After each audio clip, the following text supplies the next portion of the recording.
মানুষ এই পৃথিবীতে আল্লাহর কঠিন হেফাজতি নিয়ন্ত্রণে থাকা এক একটা সৃষ্টি। আমরা যদি নিজেরা কোনো ভুল না করি, যতক্ষণ আমরা কোনো দোষ না করি, এই পৃথিবী সহ মহাবিশ্বের কারো সাধ্য নেই আমাদের একটা পশম টাচ করে, সাধ্য নাই। আল্লাহ তাআলা তাকে সেভ এমনভাবে করেন। কিন্তু আমরা যেহেতু মানুষেরা দোষে গুণে মানুষ, আমরা কি দোষে গুণে মানুষ, আমাদের গুণেরও সওয়াব আছে, দোষেরও সওয়াব আছে। আল্লাহু আকবার। فَأُولَئِكَ يُبَدِّلُ اللَّهُ سَيِّئَاتِهِمْ حَسَنَاتٍ। আল্লাহ তাদের দোষগুলোকে গুণে পরিণত করে দেবে, অপরাধগুলোকে নেক আমলে, পূর্ণ আমলে পরিণত করে দেবে। তাহলে এমন দোষ থাকলে কোনো লস আছে? লস নেই। এক ওয়াক্ত সালাত পড়তে গিয়ে কত উচ্চারণে ভুল হয়, মনের উপস্থিতিতে ভুল হয়, রুকুতে গেলে পিঠ সোজা রাখা হুকুম বেঁকে যায়, ভুল হয়, সেজদা পিঠ একেবারে নবীজি সিধা করে রাখতেন, পিঠ স্ট্রেট ফরওয়ার্ড, উঁচু হওয়া না নিচু হওয়া না, একেবারে সমান্তরাল। আমাদের সবার সেজদা কি এরকম হয়? কত ভুল। তো এক সালাতেই তো কত ভুল করি, সালাম ফিরিয়েই অর্ডার ইস্তেগফার করো। কি অর্ডার? এটা বলার কোনো সুযোগ নেই যে আলহামদুলিল্লাহ এমন সুন্দর একখান নামাজ পড়েছি, হে আল্লাহ এমন সুন্দর নামাজ কাউকে পড়তে দেখেছো তুমি? আল্লাহু আকবার। এমন ভাবার বলার সুযোগ আছে? কি বলতে হবে? আস্তাগফিরুল্লাহ। কারণ দোষ আছে, আমরা দোষ করেও সওয়াব নেই, আমরা শুদ্ধ করেও কি নেই সওয়াব। আলহামদুলিল্লাহ, কি সুন্দর ব্যবসা। এখন আপনাদের অন্তরে আলেমদের প্রতি আবেগ আছে, ভালোবাসা আছে, এই জন্য আপনারা অনেক সময় ছাওয়ালি মুরগির মতো খামসানি মারেন। ছাওয়ালি মুরগির পাশ দিয়ে কেউ হেঁটে গেলেও বিপদ, খামসানি মারে, রেগে আছে। অনেক সময় দেখেছি চিল থাবা দিয়েছে বাচ্চা নেওয়ার জন্য, ছাওয়ালি মুরগি আকাশ পর্যন্ত উড়ে যায়, তাই না? আপনাদের আবেগ, এটা আমরা সম্মান করি। তবে আবেগের সাথে শরিয়ার কিছু নিয়ম বেঁধে দেয়া আছে। যারা রাষ্ট্র সরকারে থাকে, ক্ষমতায় থাকে, প্রশাসনে থাকে, তারা তো কঠিন মানুষ, শক্ত মানুষ। শক্ত না হলে এই জায়গায় বসতে পারে না। একটা সাইকোলজিক্যাল, মনস্তাত্ত্বিক বিষয় আছে। যারা শক্ত এরা নরমটা পছন্দ করে, আর যারা নরম মানুষ তারা বীর, কঠিন শক্ত মানুষ তারা পছন্দ করে, ঠিক না? এখন সরকার যেহেতু তারা কঠিন জায়গায় আছে, মানে আমি যদি কঠিন কথা বলি তাদের ভালো লাগবে না।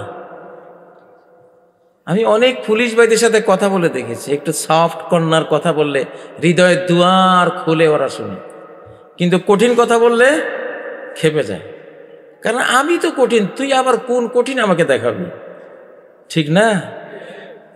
ফেরাউনের কাছে আল্লাহ যখন মূসা এবং হারুন আলাইহিস সালামকে পাঠিয়েছিলেন, কি বলেছিলেন? ফাকুলা লাহু কওলাল লাইয়িনা, নরম কথা বল। তুমি মনে করো না নরম কথা দুর্বল, নরম কথা শক্ত কথার চেয়েও শক্ত। নরম কথার মাগুলি তো পৃথিবীর সব পালোয়ানের জীবন যৌবন শেষ করে কবরে নামিয়ে দিয়েছে, ঠিক না? নরম কথা শক্ত কথার চেয়ে শক্তিশালী। এই জন্য পাওয়ারফুল মানুষদেরকে বলতে, শক্ত কথা বলতে কোরআনে কোথাও বলা হয় নাই, নরম কথা বলতে বলেছে। মাঝে মধ্যে বলা যায়, সেটা ক্ষেত্র আছে আলাদা। সাধারণ নিয়ম হলো পাওয়ারফুলদেরকে তুমি শ্রদ্ধা দিয়ে, সম্মান দিয়ে একটু নরম ভাষায় বললে ওরা হৃদয়ে দুয়ার খুলে দেবে, তোমার উদ্দেশ্যটা সফল হয়ে যাবে। এটা দুর্বলতা না, এটা হলো হিকমাহ, দাওয়াতের কৌশল। দাওয়াতের কি কৌশল? এখন কি আল্লাহ যে মুসা এবং হারুন আলাইহিস সালামকে বললেন ফেরাউনের কাছে গেলে, সে একটা সরকার, তার চেয়ারের একটা ভ্যালু আছে। সে ভালো মন্দ সেটা ভিন্ন কথা, তার চেয়ারটা তো এই রাষ্ট্রের রাষ্ট্রপতির চেয়ার, ঠিক নয় কি? তুমি চেয়ারকে সম্মান দিবা, তুমি তার সাথে আদব রক্ষা করে নরম ভাষায়, সুন্দর ভাষায় কথা বলবে। আপনি কি বলবেন তাহলে আল্লাহ কি ভয় পাচ্ছে ফেরাউনকে? এটা কি আল্লাহ দুর্বলতা? না, এটাই নিয়ম, এটা নিয়ম। সাধারণত আমরা পুরুষরা, কারি সাহেবরা যখন তেলাওয়াত করে, মোটামুটি একটা চিকন কণ্ঠ হলে, খুব ম্যাক্সিমাম কারিরা চিকন কণ্ঠে কোরআন পড়ে, ঠিক না? পুরুষ এটা ভালোবাসে, কিন্তু আমাদের মা জাতি চিকন কণ্ঠের কারিদেরকে তেমন ভালোবাসে না। আপনি সিনেমার সকল ঘোষণা, অ্যাডভার্টাইজ দেখবেন চিকন গলায় না মোটা গলায়, বিপরীতের প্রতি আকর্ষণ থাকে। এখন যেহেতু প্রশাসনের মানুষ শক্ত হতেই হবে, নাহলে তারা দেশ চালাতে পারবে না। আমার উচিত তাদেরকে শক্ত কথা বলা না নরম? নরম বললে আপনার কাজটা হবে, গরম বললে কাজটা হবে না। আমি আপনাদেরকে অভিযোগ দিচ্ছি না, কোরআনের ভাষায় কোরআন যেই পদ্ধতি শিখিয়েছে সেই পদ্ধতিটার কথা বললাম। এতে করে আলেমদের ব্যাপারে আপনারা সরকারের কাছে আবেদন দিবেন, নিবেদন দিবেন নরম ভাষায়, যে আমরা কষ্ট পাই, আমরা তাদের ভালোবাসি, আপনারা যদি ছেড়ে দেন আমরা আপনাদের জন্য দোয়া করব। আপনারা যারা তাদেরকে নিয়েছেন, আপনারা ছেড়ে দিলে আপনাদের জন্য আমরা দোয়া করব। মক্কার অনেক আলেমরাও ফোনে কথা বলেছে যে ওনাদের ছেড়ে দেন, ছেড়ে দিলে আপনার ভালো হবে, আমরা আল্লাহর কাছে আপনার জন্য দোয়া করব। এটা হলে ভালো, এটা হলে কি হবে? ভালো হবে। এটা কোরআনের কৌশল, এবং এতে আদবও রক্ষা হয় এবং কাজও সহজ হয়। এখন আমাদেরকে বসিয়ে রেখে যদি আপনারা কঠিন কথা বলেন, প্রশাসন ভাববে এই লোকে শিখিয়ে দিয়েছে, এটা ঠিক না? হুজুরে নিজে কয় নাই, আরেকজনকে দিয়ে একটা সমস্যা কিনা সমস্যা। তো সেই জন্য আপনারা কথাগুলো বলবেন, কিন্তু আল্লাহ যেভাবে বলেছেন সেইভাবেই কথা বলবেন। বাদশাহ হারুনুর রশিদ কি একজন আলেম, রুক্ষ ভাষায় ওয়াজ করতেছিলেন। তখন হারুনুর রশিদ বললেন, বসেন তো আলেম সাহেব, যে আমি কি ফেরাউনের চেয়ে খারাপ? কয় না তো, আপনি ফেরাউনের চেয়ে খারাপ না। আপনি কি মুসা আলাইহিস সালামের চেয়ে উত্তম? কয় না, আমি তো মুসা আলাইহিস সালামের থেকে উত্তম না। তাহলে আল্লাহ মুসা আলাইহিস সালামের মতো নবীকে নির্দেশ দিচ্ছেন, ফেরাউনের কাছে গেলে তুমি নরম কথা বলো, সে রাষ্ট্র সরকার, তার এই গদির চেয়ারের একটা মূল্য দিও, ঠিক নয় কি?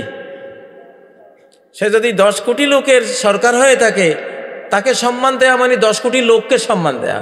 সে যদি 100 কোটি লোকের সরকার হয়ে থাকে, তার এই চেয়ারটা কি তার একার না 100 কোটি লোকের? হ্যাঁ, এখানে একটা বিষয় আছে, তাকে সম্মান দেয়া মানে 100 কোটি লোককে সম্মান দেয়। এই জন্য কোরআন ওইভাবে শিখিয়েছে। তো কথাগুলো আমরা চাই যে আমাদের কোরআন মাফিক হোক। আর আপনি ভালো, আপনার সরকার ভালো, আপনি খারাপ, আপনার সরকার কখনো আপনি ভালো বানাইতে পারবেন না। যেমন জাতি তেমন কি তার সরকার, একেবারে হক কথা। আমালুকুম উম্মালুকুম, কানজুল উম্মাল গ্রন্থের হাদিস, আমালুকুম উম্মালুকুম, তোমার কর্ম যেমন তোমার সরকারও তেমন, তোমার আমলই তোমার সরকার, তোমার কর্মই তোমার সরকার। যখন আবু বকর খলিফা ছিলেন, প্রজা ছিল কারা? হযরত আলী। প্রজা ছিল কেমন? হযরত ওমর। প্রজা ছিল কেমন? হযরত উসমান, হযরত ইবনে আব্বাস। কেমন প্রজা, এমন তাদের রাজাও কি। আর আমরা কেমন? জেলখানা গিয়ে দেখলাম 10,000 বন্দি, 8,000 ইয়াবাখোর। আরে আরে কপাল! আমি তখন ভাবলাম আমি একজন হুজুর হয়ে কি করব ভাই। এখন আর সরকার তো ওরাই বানাবে, ঠিক না? আমি সরকারের দুর্নাম করছি না, মানে সরকার আর জনগণ ম্যাচিং করে আসে, এটা আল্লাহর নিয়ম। কার নিয়ম? আল্লাহর নিয়ম। এখন জনগণকে আপনারা ভালো বানান, সরকার অটোমেটিক আস্তে করে যখন দেখবে জনগণ ভালো হয়ে গেছে, সরকার আপনা হতে আপনাদেরকে দেখে ভালো হয়ে যাবে। আপনি দেখবেন, আপনি একটা বাস রিজার্ভ করে যাচ্ছেন, সব পাগড়িওয়ালা হুজুর, হঠাৎ ওই বাসে জেনারেল শিক্ষিত একজন বিড়ি নিয়ে উঠলো। এই লোকের অবস্থা দেখেছেন কখনো? তাড়াতাড়ি বিড়িটা ফেলে পকেটে টুপি থাকলে উঠে দিয়ে, কারণ এইখানে বাবা সব পাগড়িওয়ালা হুজুর, এইখানে আমি ম্যাচিং না করলে টিকে যাবে না, ঠিক না? আবার একটা বাসে যাচ্ছে সব পোলাপাইন, এরা গান বাজা নিয়ে ব্যস্ত, দোতারা সেতারা তিনতারা বিড়ি সিগারেট, ওইখানে মাদ্রাসার ছাত্র একটা টুপিটা নিয়ে উঠছে, ও কিছুক্ষণ পরে আসতে টুপিটা নিয়ে পকেটে দেবে। এখানে ম্যাচিং করা যাবে না, টুপি নিয়ে আমি এখানে মানিয়ে নিতে পারছি না আমাকে। এই জন্য কামা তাকুনুনা ওয়াল্লাহ আলাইকুম, তোমরা যেমন হবা আল্লাহ তোমাদের জন্য নেতা প্রশাসন সেরকম করে দেবেন। জান্নাতের দারোগা যিনি, জান্নাতের যিনি ডিআইজি বা আইজি মূল পরিচালক, উনি কেমন? হাসি খুশি রেদওয়ান, নামটাই কি রেদওয়ান। সালামুন আলাইকুম তিবতুম ফাদখুলুহা খালিদিন, তোমরা তোমাদের জন্য সালাম আর সালাম, তোমরা পবিত্র কর্ম করে এসেছ, পবিত্র হয়ে এসেছ, জান্নাতে ঢুকো চিরস্থায়ী সুখের জন্য। আল্লাহু আকবার। শুধু হাসি আর সালাম আর সালাম। জাহান্নামের দারোগা কেমন? জীবনে কোনো হাসি নেই, যত কাঁদবে তত পিটাবে, তত রাগ। গিলাজুন শিদাদ, এরা এত রুক্ষ, এত কঠিন পাষাণ পরাণের আল্লাহ বানিয়েছে, যত চিৎকার করবে জাহান্নামীরা তত কেঁপবে, তত পিটাবে, তত মারবে। তুমি যেমন, তোমার নেতাও তুমি যেমন হবে, তোমাকে যারা চালাবে তারাও কি তেমন হবে। এটা নিয়ম ভাই, এই নিয়ম লঙ্ঘন করার কোনো সুযোগ নাই। এই জন্য আগে আপনারা ভালো হন, আমরা আগে ওয়াজ করি আপনাদেরকে, জনগণ ভালো হন। জনগণ যদি সব প্রতি ঘরে ঘরে আল্লাহর কোরআন, আল্লাহর মুসল্লি বান্দা, হিজাব ওয়ালি নারী তৈরি হয়ে যায়, আপনা হতেই সরকার দেখবে না রে আমার জনগণ এটা চায় না, ওকে তোমরা যেটা চাও সেটাই দিলাম। এই কাজটা আগে আমাদের করতে হবে কি না? করতে হবে। আমরা যে ভালো নেই, আমরা যে ঠিক নেই, আল্লাহর বুলডোজার থেকে তো বুঝতে পারছেন। আল্লাহর একটা বুলডোজার আছে, বুলডোজার চিনেন? কি করে? রাস্তার আশপাশে সরকারি জায়গায় যত অবৈধ স্থাপনা আছে, কি একটা মোটা একটা লাগায় আস্তে একটা ধাক্কা দেয় আর পড়ে যায়, অবৈধ স্থাপনা উচ্ছেদ, ঠিক না? এটা হলো সরকারের বুলডোজার। আসমানের সরকারেরও একটা বুলডোজার আছে, সেটার নাম ভূমিকম্প। সেই বুলডোজারের নাম কি? ভূমিকম্প। সেটাও অবৈধ স্থাপনা উচ্ছেদ করে, অবৈধ স্থাপনা উচ্ছেদ করে। আমার মনে হয় যেন, জানি না আপনারা কেউ আবার ট্রল করবেন কিনা, আমার মনে হয় যেন পৃথিবীর অধিকাংশ বিল্ডিংয়েই অবৈধ সম্পদ, অবৈধ অর্থেই করা। কারণ সহি হাদিসে, আলবানী সহি হাদিস সিরিজে যে হাদিসটি রিওয়ায়াত করেছেন, যে ওই যুগে, যে যুগে মসজিদ ভরা মুসল্লি, একজনও ইমানদার নাই, এই অবস্থা কেন হবে? ইজা আকালুর রিবা ওয়া শারাবুল বিনা, সুদ ভিত্তিক অর্থনীতি আর সেই সুদের টাকা দিয়ে বিশাল বিশাল টাওয়ার,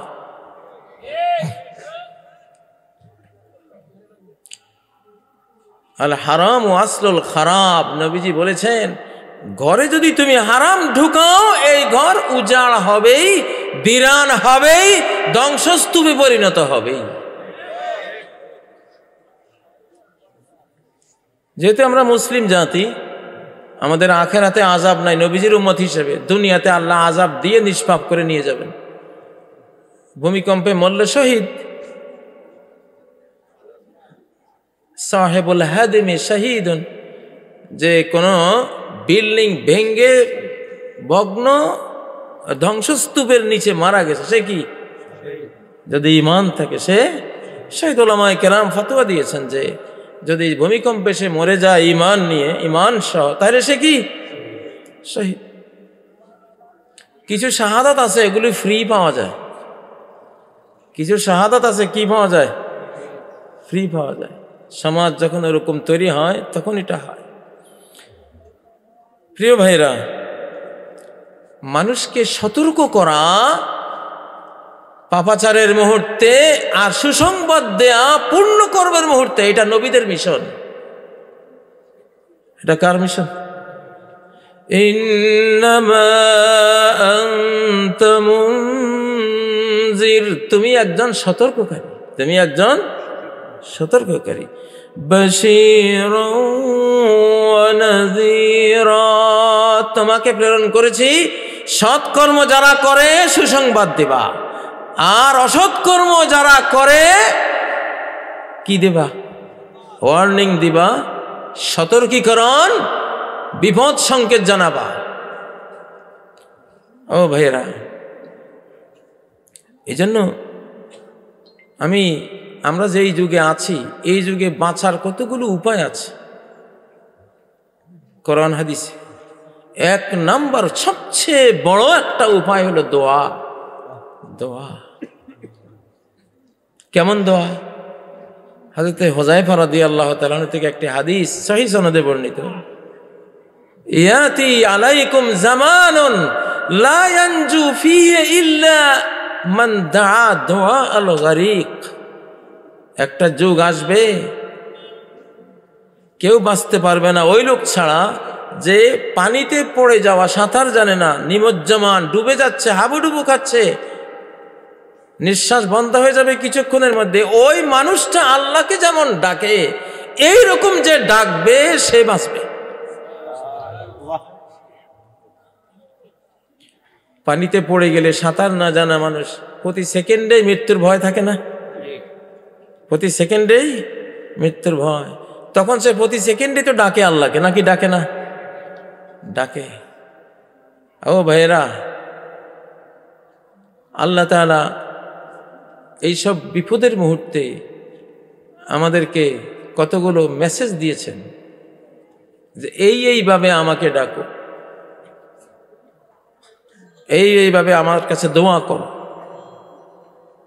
নবীজি বলেছেন, আদ-দুআ ইয়ানফা মিম্মা ক্বাদ নাযালা ওয়া মিম্মা লাম ইয়ানজিল, যে বিপদ নাজিল হয়ে গেছে সেই সময়ে দোয়া করলেও উপকার হয়, বিপদ আসে নাই, আসতেছে, ওই সময় দোয়া করলেও উপকার হয়। ওয়া ইন্নাদ দুআ লা ইয়াতালাক ওয়া ইন্নাল বালা লা ইয়ানজিল ফায়াতালাক্কাহু দুআ ফায়াতালিজান ইলা ইয়াউমিল কিয়ামা। একটা বিপদ আসতেছে, তুরস্কের যে বিপদ, আমি আজকে দেখলাম ওরা আশঙ্কা করতেছে 23 মিলিয়ন মানুষ মৃত্যুবরণ করতে পারে তুরস্ক আর সিরিয়া মিলে। কত মিলিয়ন? 2,30,00,000। 23 মিলিয়নের আশঙ্কা করতেছে, কারণ ভূমিকম্পের ক্ষতিগুলি প্রথমেই বোঝা যায় না। আবার দেশের ভাবমূর্তি রক্ষার জন্য সরকারও অত প্রচার করে না, খুব কমিয়ে কমিয়ে প্রচার করে। কিন্তু আরবি একটা সাইটে দেখলাম ভয়াবহ অবস্থা, ভয়াবহ অবস্থা। একই পাপ সারা বিশ্বে, এই জন্য একই ভূমিকম্প সারা বিশ্বে ছড়িয়ে যেতে পারে। বাঁচতে হলে দোয়া ইউনুস পড়বেন, বেশি বেশি কোন দোয়া পড়বেন? লা ইলাহা পড়েন আমার সাথে, লা ইলাহা ইল্লা আনতা সুবহানাক ইন্নী কুনতু মিনাজ জালিমিন। আপনি ছাড়া কোনো ইলাহ, কোনো মাবুদ নেই। আল্লাহ ছাড়া কেউ আছে? পৃথিবীতে তো কোটি কোটি মাবুদ আছে, আমরা জানি, আছে কি না? আমি যদি এই ফেসিয়াল টিস্যুর এই বক্সটাকে আইফোন 14 মনে করে এইভাবে হ্যালো হ্যালো করি, আর মানুষকে যদি বলি হ্যাঁ এটা নতুন বের হয়েছে, আমি কিনে এনেছি, এটা কিন্তু আইফোন এত নাম্বার, এখন এটাতে আমি মেসেজ দিচ্ছি, এটাতে আমি কথা বলছি, এটাতে আমি বিভিন্ন বইপত্র ডাউনলোড করতেছি, ইমেল আমি দেখাচ্ছি সব, আমি যতই করি, বাস্তবে কি এটা আইফোন? বাস্তবে কি কোনো সংবাদ এটা দিয়ে আদান প্রদান হবে? কোনো ইমেল জিমেইল এখানে কি করা যাবে? কিছু হবে? এটা গোলক ধাঁধা। এটাই আল্লাহ বলেছেন যত মাবুদে বানাও সবগুলি ওই একটা কাঠের, যেমন আইফোন বানাইলে একটা টিস্যু বক্সে যদি তুমি আইফোন বলো, বলতেই পারো। কোরআন কি বলে? সূরা আন-নাজমের 24 নম্বর আয়াত, ইন হিয়া ইল্লা আসমা, কতগুলি নাম, কতগুলি নাম। এটা লাত, এটার এই গুণ, এটার ওজ্জা, এটার এই গুণ, এটা মানাত আমরা পূজা করি, এটার এই গুণ, এটা হলো ওয়াদ, এটা সোয়া, এটা ইয়াগুস, এটা ভাগ্য দেয়, এটা এটা দেয়, ওটা ওটা দেয়, বলতে পারো। বাট এগুলো এই টিস্যু বক্সকে আইফোন বলা যা, ওগুলিকে তা বলা সেটা একই রকম। কতগুলি কি নাম, কতগুলি নাম, নামের ভিতরে কিছুই নেই। ছোট জগন্নাথ কি? ছোট জগন্নাথ। এই জন্য লা ইলাহা ইল্লা আন্ত, সত্য মাবুদ কে? জুল জালালি ওয়াল ইকরাম, সকল পরাক্রম, সকল সম্মান দেওয়ার মালিকানা কার হাতে? সব জিনিসের অদৃশ্য নিয়ন্ত্রণ কার হাতে? ফাসুবহানাল্লাযী বিয়াদিহি মালাকুতু কুল্লি শাই, সব কিছুর মালাকুত, অদৃশ্য নিয়ন্ত্রণ কার হাতে? পৃথিবী যে এই যে এখন ছোট ধুসিয়া চুপচাপ নীরব হয়ে বসে আছে, ঠিক না? কম্পন আছে? আমার আপনার কাছে ছোট ধুসিয়া যে নীরব, নিস্তব্ধ, নিথর অবস্থায় আছে, কম্পনহীন অবস্থায় আছে, আমরা এটার জন্য কোনোদিন আল্লাহ শুকরিয়া আদায় করেছি যে আলহামদুলিল্লাহ আমার গ্রামটা যে কাঁপতেছে না, আল্লাহ এই জন্য তোমার সব প্রশংসা, এই জন্য আমি আলহামদুলিল্লাহ তোমার শুকরিয়া আদায় করতেছি। এটা যদি এইভাবে নড়তো, আমার ঘর দুয়ারের কি অবস্থা হতো? মানুষ পৃথিবীর স্থিতিকে মানুষ নেয়ামত হিসাবে আমরা কখনো শুকরিয়া আদায় করি না, ব্রেইনে কল্পনাও করি না। এইটা যে কত বড় নেয়ামত, এইটা না হলে যে আমার স্কুলও নাই, কলেজও নাই, মাদ্রাসা নাই, ব্যবসাও নাই, বাণিজ্যও নাই, সরকারও নাই, জনগণও নাই, জীবনও নাই, কিছুই নাই, সব নাথিং হয়ে যাবে। কল্পনা করে দেখেছি? তুরস্কে কি হয়েছে, সিরিয়ায় কি হয়েছে, মিশরে কি হয়েছে? আল্লাহ পৃথিবীটাকে একটা আর্থকোয়েক, একটা কম্পন দিয়ে একটা ধাক্কা মেরে দিয়েছেন। তুরস্কের যে গ্রামটা বহু বিল্ডিং মাটির সাথে মিশে গিয়েছে, এটা কোন গ্রাম জানেন? আন্তাকিয়া, আনাতোলিয়া।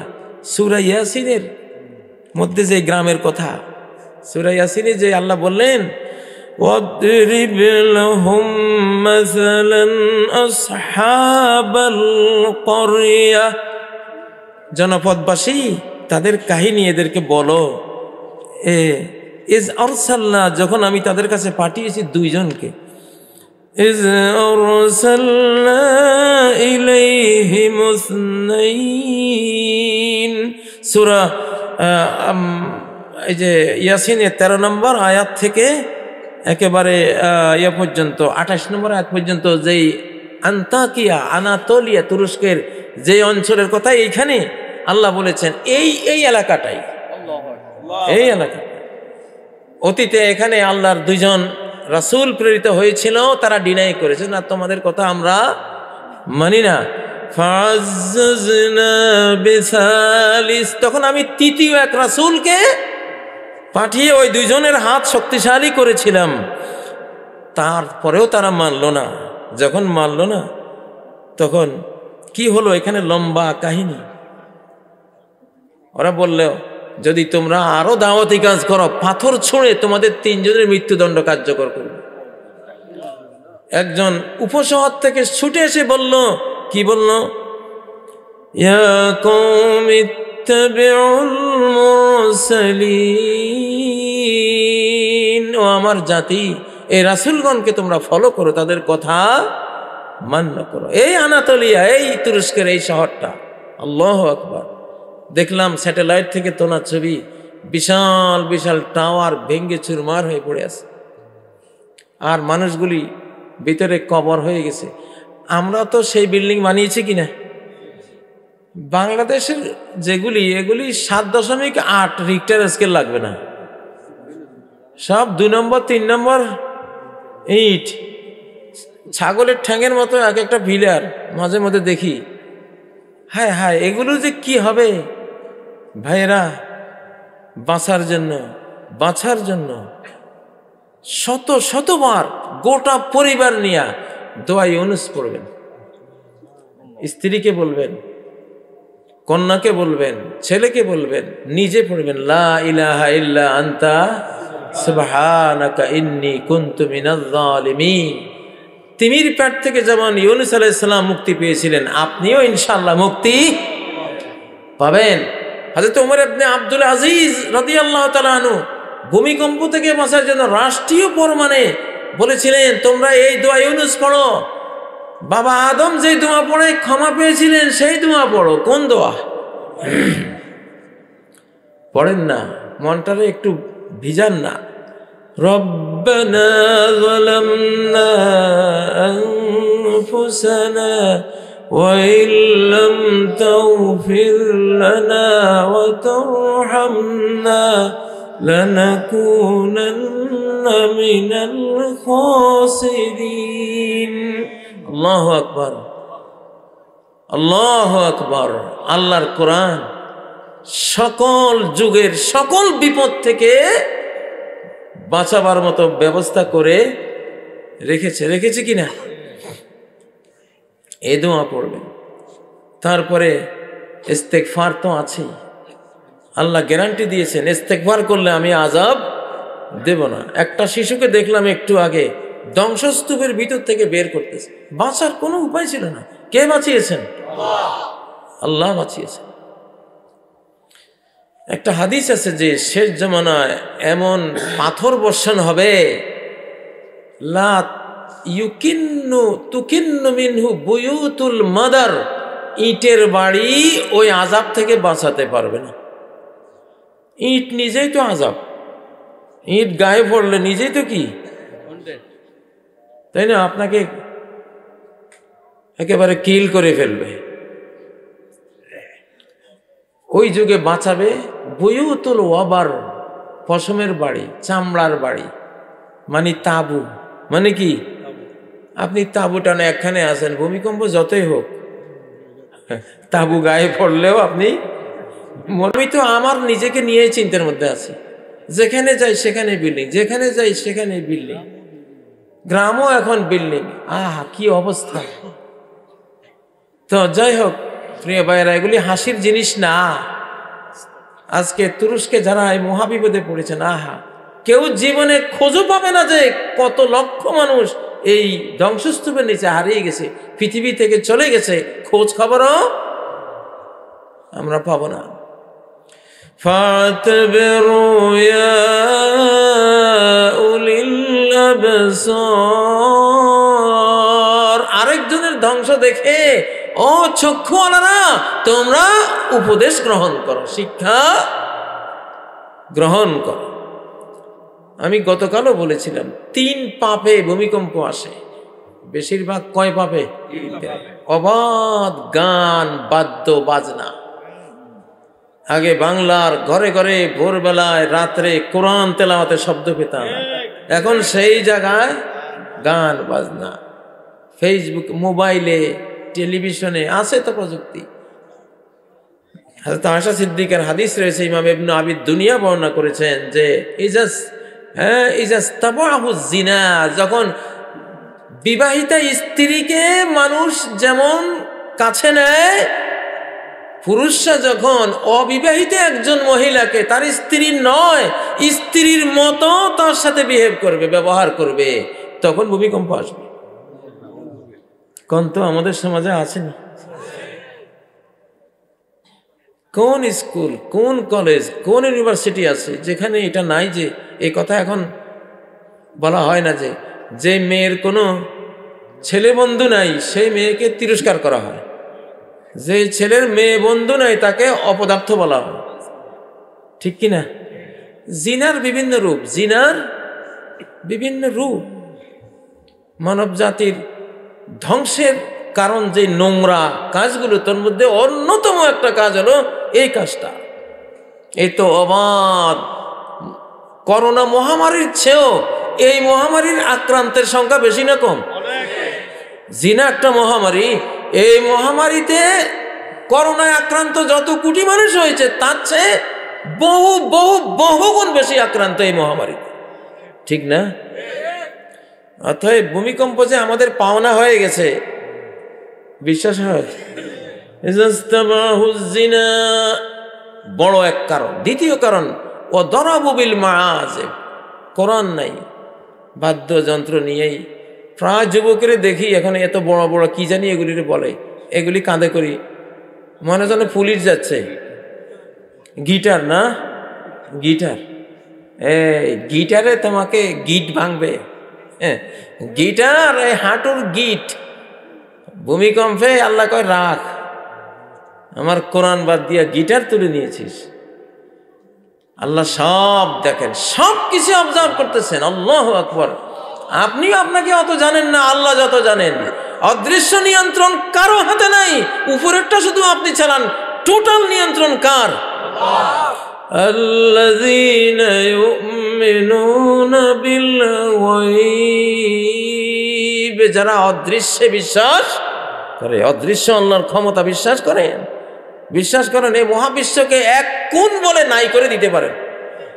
এক কোণ দিয়ে এটাকে আছে বানিয়েছেন, অস্তিত্ব দিয়েছেন, আরেক কোণ বলে নাই করে দিতে 1 সেকেন্ডও লাগবে না, সেকেন্ডের 1000 ভাগের 1 ভাগও লাগবে না। আল্লাহু আকবার।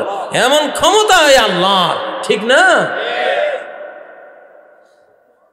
অদৃশ্য নিয়ন্ত্রণ কার হাতে?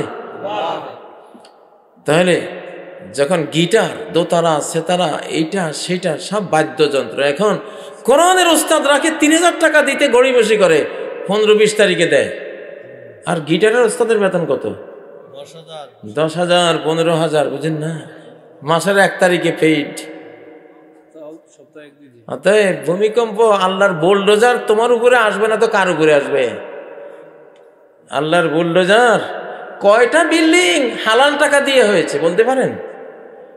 হ্যাঁ, আল্লাহর বুলডোজার ভূমিকম্প আসতেছে, পৃথিবীর উপর নাজিল হয়েছে। এমন এমন শহর বানিয়েছ, আল্লাহ বলেন ছাড়াই দিব একেবারে।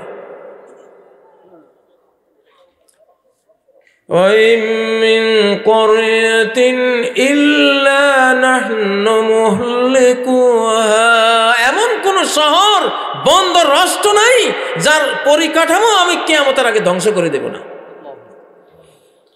إِلَّا نَحْنُ مُهْلِكُوهَا قَبْلَ يَوْمِ الْقِيَامَةِ, কিয়ামত আসতেছে, তার আগে তোমাদের এসব আমি গড়িয়ে দেব। দিচ্ছেন কি না? বাইনা ইয়াদাই সাআতি মাওয়াতানুন শাদীদ, কিয়ামতের আগে কঠিন মহামারী আসবে। ও বাদাহু, মহামারীর পরে পরেই আসবে সানাওয়াতুজ জালাজাল, সিরিজ ভূমিকম্পের বছরগুলো। আল্লাহু আকবার। শেষ লাস্ট ভূমিকম্প যখন আসবে কিয়ামতের আগে, ওয়াখরাজাতিল আরদু আসকালাহা, পৃথিবীর গভীরে যত ভারী পদার্থ আছে, টেকটনিক প্লেট আছে, প্লাজমা আছে, এটা কোরের মধ্যে যেই ভয়াবহ কঠিন পদার্থ, পানি হয়ে অত্যন্ত উত্তাপে পানির মতো ফুটতেছে, এগুলি সব জমিন বের করে দিবে। পৃথিবীতে আপনি বাসই করতে পারবেন, বসবাস করার পরিবেশ থাকবে না। তাহলে ভূমিকম্পের বড় কয় কারণ? এক কারণ কি? অবাধ ব্যভিচার, অবাধ ব্যভিচার, অবাধ ব্যভিচার। পরকীয়া আমাদের সমাজে আসেনি? পরকীয়া কাকে বলে কন্ত? পরকীয়া অর্থ কি? খোঁজ খবর নাই, এমনি পরকীয়া সবাই বুঝে। কিয়া মানে কৃত, পরকীয়া পরের বিবাহকৃত স্ত্রীর সাথে সম্পর্ক করা, আরেকজনের স্ত্রীর সাথে হারাম সম্পর্ক করা, এটাকে কি বলে? পরকীয়া। এটা আরেকজন বিবাহিত স্ত্রী ছাড়াও যে কোনো স্ত্রী মহিলাদের সাথে এই সম্পর্ক করাকে পরকীয়া বলে, ঠিক না? আচ্ছা, পরকীয়া এখন সমাজে যেই রূপ নিয়েছে, এখান থেকে আপনি যদি না বাঁচেন, দেখেন পরকীয়ার কি কঠিন বিধান কোরআনে আল্লাহ উল্লেখ করেছেন সূরা আন-নূরের মধ্যে। কেউ যদি তার স্ত্রীকে সন্দেহ করে যে আমার স্ত্রীর পরকীয়া আছে, শুধু সন্দেহ করল, সূরা আন-নূরের 6, 7, 8, 9 এই আয়াতগুলি নেন, 18 পারা সূরা নূর। ওয়াল্লাযীনা ইয়ারমুনা আযওয়াজাহুম, যারা তাদের স্ত্রীদেরকে জিনার অপবাদ দেয়, সন্দেহ করে যে আমার স্ত্রী মনে হয় আমাকে বাদ দিয়ে, আমি স্বামী থাকা সত্ত্বেও কোনো অস্বামী পুরুষের সাথে তার সম্পর্ক আছে। আপনি মনে করবেন এটা তো আধুনিক মডার্ন লাইফ, এটা এমন কি, বুঝেন না? কারণ যার প্যারালাইসিস হয়ে গেছে, এখানে মশায় কামড়াইলে কি, সুই ফুটাইলে কি, এখানে কূপ মারলে কি, তা তো কোনো সেন্স নাই, ঠিক না? সেন্স তো থাকবে তার, যার এগুলি সুস্থ আছে। সে তো মশা কামড় দিলে একটা থাপ্পড় দিবে একবারে 1 কেজি ওজনের, ঠিক না? তার সেন্স ঠিক আছে। যার নাই সে তো কিছু বলতেই পারবে না। তো যাদের সেন্স ঠিক আছে, মাইন্ড ঠিক আছে, তাদের কথা আল্লাহ বলছেন ওয়াল্লাযীনা ইয়ারমুনা আযওয়াজাহুম, ওই পুরুষরা, ওই স্বামীরা স্ত্রীর ব্যাপারে সন্দেহ করে। ওয়ালাম ইয়াকুল লাহুম শুহাদা, তাদের কোনো সাক্ষী নেই। কি নেই? সাক্ষী নেই, কিন্তু তার সন্দেহ। আল্লাহ বলছেন হ্যাঁ তোমার সন্দেহ হচ্ছে, তাহলে এখন তোমাকে কি করতে হবে? ফাশাহাদাতু আহাদিহিম আরবাউ শাহাদাত, তাদের একজন তার স্বামী 4 বার সাক্ষ্য দেবে, ইন্নাহু লামিনাস সাদিকিন, আমি অবশ্যই আমার স্ত্রীকে যে অপবাদ দিচ্ছি পরকীয়ার, আমি অবশ্যই সত্যবাদী, আমি অবশ্যই কি, সে তো চোখে দেখেছে, শুনেছে, কিন্তু অন্য কোনো লোক সাক্ষী নাই, এই জন্য সাক্ষী উপস্থিত করতে পারতেছে না। এখন আল্লাহ বলতেছেন সে আল্লাহকে সাক্ষী রেখে আল্লাহর কসম করে সে বলবে আমি অবশ্যই সত্যবাদী। 5ম বারে এভাবে সে 4 বার বলবে। কয়বার? আমি আল্লাহর কসম আমি অবশ্যই সত্যবাদী, আল্লাহর কসম আমি অবশ্যই স্ত্রীকে অপবাদ দিচ্ছি, সে আমি এই অপবাদে সত্যবাদী, আমি আল্লাহর কসম করে বলছি আমি সত্যবাদী, আমি আল্লাহর কসম করে বলছি আমি সত্যবাদী। 4 বার বলবে। 5ম বারে কি বলবে? ওয়াল খামিসাতু আন্না লা'নাতাল্লাহি আলাইহি, 5ম বারে বলবে আমার উপরে আল্লাহর লানত, ইন কানা মিনাল কাযিবিন, আমি সে যদি মিথ্যুকদের অন্তর্গত হয় তার উপরে লানত, মানে আমার উপরে, আমি স্বামী যদি আমার স্ত্রীকে মিথ্যা অপবাদ দিয়ে থাকি যে তার অন্য পুরুষের সাথে মোবাইলে কথা বলে বা তার সাথে দৈহিক সম্পর্ক আছে, আমি যদি মিথ্যা অপবাদ দিয়ে থাকি, আমার উপরে আল্লাহ লানত করুক।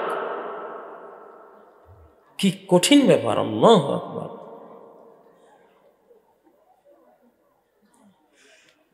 স্বামী যখন এই 5 বার কসম করে কথা বলবে, তখন স্ত্রীর উপরে সাজা চলে আসবে। যদি ইসলামী খেলাফত থাকে, দেশ কোরআনে আইনে চলে, কোরআনের সাজা চলে আসবে। কোরআনের সাজা কি? বিবাহিতা নারী পুরুষ এটা তো জানেনি, ঠিক নয় কি? সাজাটা আসবে। এখন স্ত্রী যদি ওই সাজা থেকে বাঁচতে চায়, সেও 5 বার সাক্ষ্য দিতে হবে। আল্লাহু আকবার। পরকীয়া কি ভয়াবহ জিনিস! 8 নম্বর আয়াত, ওয়ায়াদরউ আনহাল আযাব আন তাশহাদ, সে তার থেকে শাস্তি, স্ত্রী থেকে শাস্তিকে, মৃত্যুদণ্ডের শাস্তি লাঘব করবে, ইসলামিক শাস্তি লাঘব করবে। আন তাশহাদা আরবা শাহাদাতিন, 4 বার সে সাক্ষ্য দেবে, স্ত্রী 4 বার সাক্ষ্য দেবে। আল্লাহর কসম করে বলছি আমার স্বামী মিথ্যুক, ইন্নাহু লামিনাল কাযিবিন, আল্লাহর কসম করে বলছি আমার স্বামী মিথ্যুক, আল্লাহর কসম করে বলছি আমার স্বামী মিথ্যুক, আল্লাহর কসম করে বলছি আমার স্বামী মিথ্যুক। এভাবে স্ত্রী কয়বার বলবে? 4 বার বলবে। 5ম বার, ওয়াল খামিসাতু আন্না গাদাবাল্লাহি আলাইহা ইন কানা মিনাস সাদিকিন। 5ম বার স্ত্রী বলবে তার উপরে আল্লাহর গজব, স্ত্রীর উপরে আল্লাহর গজব, যদি স্বামী অপবাদটা সত্য সত্য দিয়ে থাকে। স্বামীর অপবাদ সত্য হলে স্ত্রীর উপরে আল্লাহর গজব পড়ুক। স্বামী দিল লানত, স্ত্রী দিল গজব, ইসলামী আইন বলে দিলে যাও, তোমাদের আর সংসার হবে না, শেষ। সেই পরকীয়া ডাল ভাতের মতো বিল্ডিংয়ে বসে বসে করতেছে আর ভাবতেছে তুরস্কে আইলেও বাংলাদেশে আইতো না।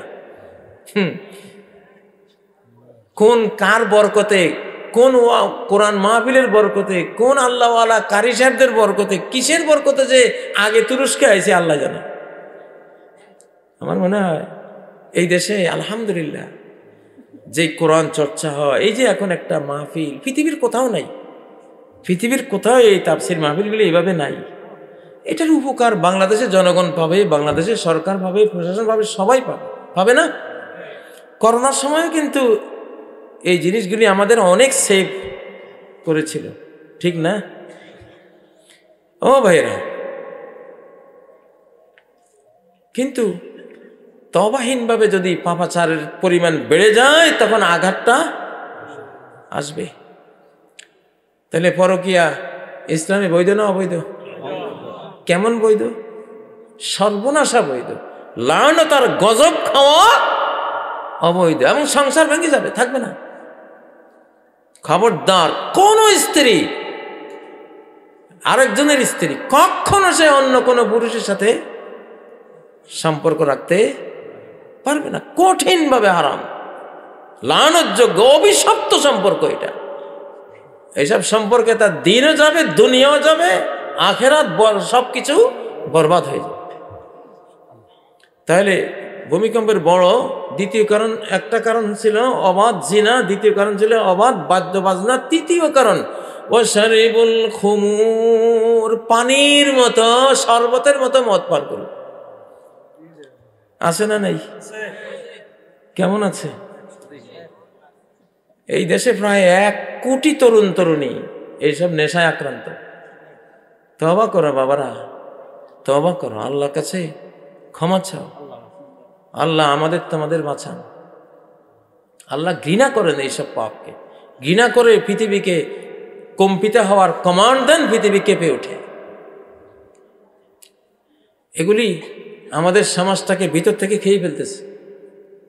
এজন্য এসব পাপাচার যে সমাজে যখন আসবে, অতীতেও হয়েছে, এখনো এটা হবে। কোরআনে কোন কোন পাপের কারণে ধ্বংস আসে আমি আজকে ভেবেছিলাম সে আয়াতগুলো আনবো, সময় হবে না আজকে, আমি আপনাদেরকে ছেড়ে দেব। আমি বলেছি 10টা থেকে 11টা, কারণ আসলে শরীর এখনো পুরোপুরি ম্যাচিং করে না। আর তাছাড়া আমি নিজেই দেখি যে বক্তারা অনেক কথা বললে, অনেক বক্তৃতা দিলে নিজের মনটাই পাষাণ হয়ে যায়। আমলবিহীন ওয়াজ, আমলবিহীন, মানে এত কথা আমি যে বলি, আমি তো এত কথার উপরে আমল করার আমার সুযোগ নেই, আমি পারি না। আমি আমলহীন কথা যখন বলি, আস্তে মনটা কি হয়ে যায়। এজন্য কথা অল্প কিন্তু আমলওয়ালা, এটা শ্রোতারাও ভালো থাকে, বক্তারাও কি শুধু কানের সুখের জন্য শুনলাম, আমল কিছুই করলাম না, এই ওয়াজে সমাজের কি হয়?